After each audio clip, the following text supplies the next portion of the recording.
যাদের দেশে মানুষ ইসলামের নাম বলে দোকান লুটপাট করতেছে, যেটা কোনোদিন ইসলামের শিক্ষা ছিল না, সবাই দোকান লুটপাট করতেছে। এখানে প্রকৃত মুসলিম একজনও নাই, সবাই চোর। এখানে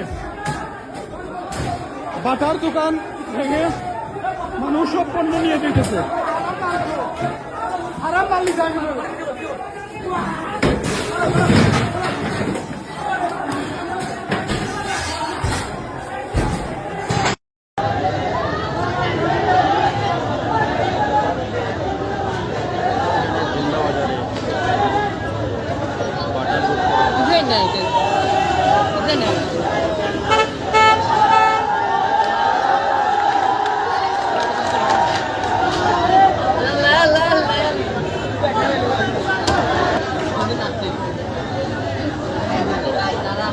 Lagi